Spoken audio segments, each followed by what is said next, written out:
एक तरफ हम जो भी खाना खाते हैं वह अंदर जाकर टूटता है और उसमें मौजूद ग्लूकोज यानी शुगर निकलना शुरू हो जाता है। दूसरी तरफ हमारी बॉडी में मौजूद पैंक्रियाज इंसुलिन रिलीज करता है। इंसुलिन एक तरह का हार्मोन होता है। इसी इंसुलिन हार्मोन की वजह से ग्लूकोज ब्लड के माध्यम से पूरे शरीर में जाता है और बॉडी को एनर्जी देता है। वहीं जब पैंक्रियाज से उचित मात्रा में एक्टिव इंसुलिन रिलीज नहीं होता है तब ब्लड में ग्लूकोज का लेवल बढ़ने लगता है। इसी स्थिति को डायबिटीज़ या शुगर कहते हैं। Hi friends, welcome back to my channel fitness diet with Abha और मैं हूं आपके साथ आभा साहू। अगर आप फर्स्ट टाइम मेरे चैनल पर विजिट कर रहे हैं then please subscribe my channel, क्योंकि मैं आपके लिए ऐसे ही हेल्थ रिलेटेड वीडियो और वेट लॉस के डाइट टिप्स लेकर आती हूँ। आज के टाइम में डायबिटीज़ होना कोई बहुत बड़ी बात नहीं है। आज सिर्फ अधिक उम्र के लोगों को ही नहीं बल्कि कम उम्र के लोगों में भी यह बीमारी पाई जाती है। लाइफस्टाइल में चेंजेस की वजह से यंगस्टर भी इसकी चपेट में तेज़ी से आ रहे हैं। डायबिटीज़ या शुगर की बीमारी अगर एक बार हो जाए तो पूरी ज़िंदगी आपके साथ रहती है। आइए जानते हैं कि आइडियल शुगर लेवल कितना होना चाहिए, यानी एक स्वस्थ इंसान का शुगर लेवल बॉडी में कितना होना चाहिए, यह जानना ज़रूरी है। तो सबसे पहले आप यह जान लीजिए कि बॉडी में ब्लड शुगर के लेवल को जानने के लिए, यानी कि आपके बॉडी में शुगर की बीमारी है या नहीं, डायबिटीज़ आपको है या नहीं, इसकी जांच आपके ब्लड टेस्ट से होती है, जो कि 2 पार्ट में होता है। इसका टेस्ट 2 पार्ट में किया जाता है। पहला तो फास्टिंग में होता है, यानी जब आप खाली पेट होते हैं तभी आपका ब्लड का सैंपल लिया जाता है, और दूसरी बार आपके खाना खाने के 2 घंटे के बाद जब आपका फर्स्ट टाइम ब्लड सैंपल ले लिया जाएगा, उसके 2 घंटे बाद, यानी कि इस बीच में आपको कुछ भी खा लेना है, खाना खा लेना है, नाश्ता कर लेना है। नाश्ता करने के 2 घंटे बाद आपका फिर से ब्लड का सैंपल लिया जाएगा और उसका भी टेस्ट किया जाएगा। दोनों के रिपोर्ट को देखने के बाद यह बताया जाएगा कि आप डायबिटीज़ के पेशेंट हैं या नहीं, आपका ब्लड शुगर लेवल सही है या नहीं। तो सबसे पहले यह जानिए कि एक स्वस्थ इंसान में शुगर लेवल कितना होना चाहिए, आइडियल शुगर लेवल क्या होता है। फास्टिंग में ब्लड शुगर का लेवल 70 to 100 mg पर डेसीलीटर होना चाहिए और आफ्टर फूड यानी नाश्ता करने के बाद यह 140 mg पर डेसीएल या उससे भी कम होना चाहिए। तभी यह एक स्वस्थ इंसान की पहचान है। स्वस्थ इंसान में ब्लड शुगर लेवल कितना होना चाहिए, इसकी जानकारी। आइए शुगर की इस बीमारी को और अच्छी तरह समझते हैं। डायबिटीज़ एक मेटाबॉलिक डिसऑर्डर है जिसमें शरीर के ब्लड में मौजूद ग्लूकोज या शुगर का लेवल बहुत बढ़ जाता है। यदि शरीर में पर्याप्त मात्रा में इंसुलिन मौजूद नहीं होता है तो ब्लड सेल्स तक ग्लूकोज नहीं पहुंच पाता है और यह ब्लड में ही इकट्ठा हो जाता है। ब्लड में मौजूद एक्स्ट्रा शुगर आपके लिए हार्मफुल साबित हो सकता है। कभी कभी लोग डायबिटीज़ के शुरुआती लक्षणों के बारे में अनजान होते हैं, जो कि उनमें दिखाई भी देता है, फिर भी वह समझ नहीं पाते हैं इसे। खासकर उन लोगों में जिनके पास इस बीमारी का पारिवारिक इतिहास नहीं होता है। साथ ही प्री डायबिटीज़ या बॉर्डर लाइन डायबिटीज़ जैसे शब्द शुरुआत में इंसान को भ्रमित करते हैं। प्री डायबिटीज़ या बॉर्डर लाइन डायबिटीज़ वह मेडिकल कंडीशन है जहां ब्लड शुगर का लेवल सामान्य सीमा से अधिक होता है, यानी जिस रेंज में ब्लड शुगर का लेवल होना चाहिए उससे यह अधिक होता है। आइए जानते हैं डायबिटीज़ कितने तरह का होता है। How many types of diabetes. Diabetes आमतौर पर 3 तरह का होता है। पहला तो है टाइप 1 डायबिटीज़, दूसरा है टाइप 2 डायबिटीज़ और तीसरा है प्रेगनेंसी डायबिटीज़। टाइप 1 डायबिटीज़ क्या होता है, आइए जानते हैं टाइप 1 डायबिटीज़ किसे कहते हैं।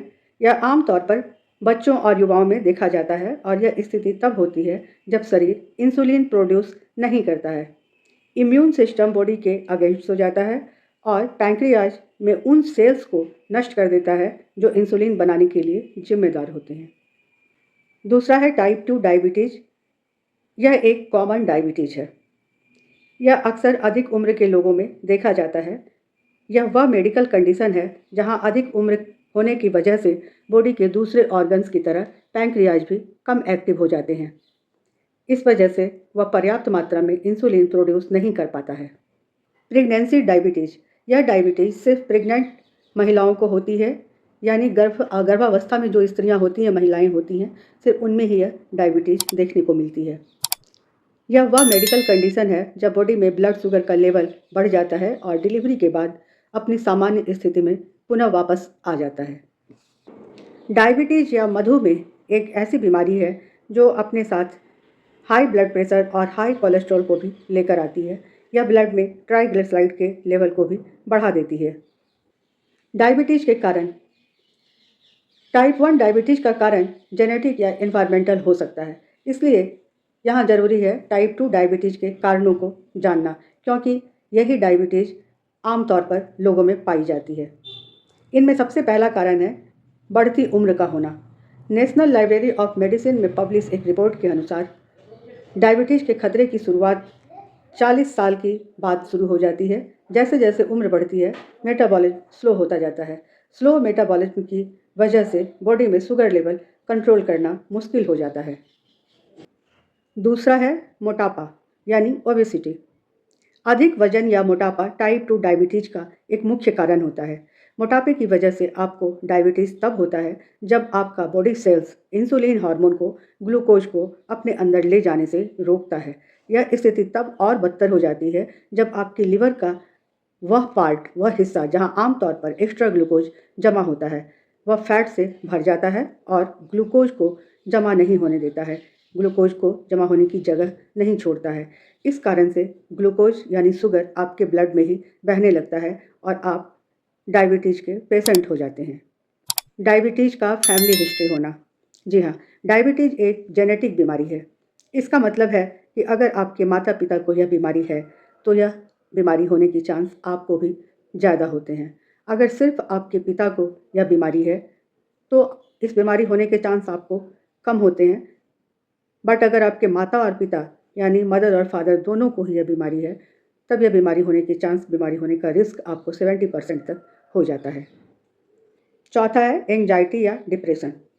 तनाव या डिप्रेशन होने से भी आप डायबिटीज़ के शिकार हो सकते हैं। तनाव की वजह से आप ठीक से नींद नहीं ले पाते हैं।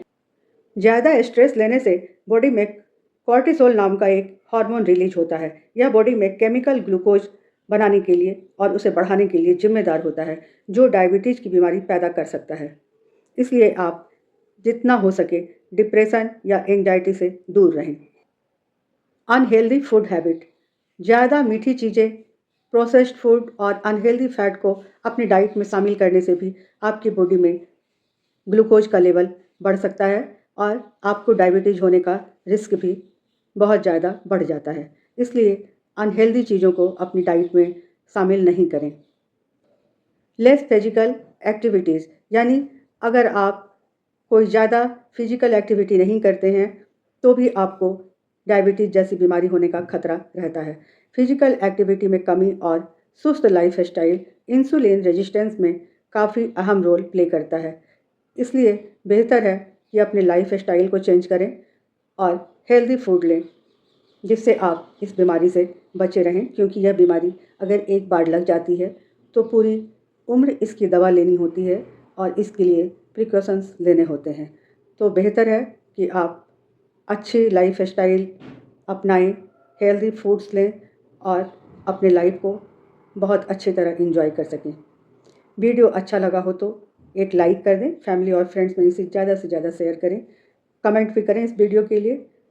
आपने अगर अभी तक मेरा चैनल सब्सक्राइब नहीं किया है तो प्लीज़ इसे सब्सक्राइब कर लें और नोटिफिकेशन बेल भी पुश कर दें, ताकि मेरे वीडियो के सारे नोटिफिकेशन आपको सबसे पहले मिलें। मिलती हूँ जल्दी अगले वीडियो में। तब तक के लिए स्टे फिट, स्टे हेल्दी। आप चाहें तो मेरे लाइव स्ट्रीम को भी ज्वाइन कर सकते हैं। Thanks for watching.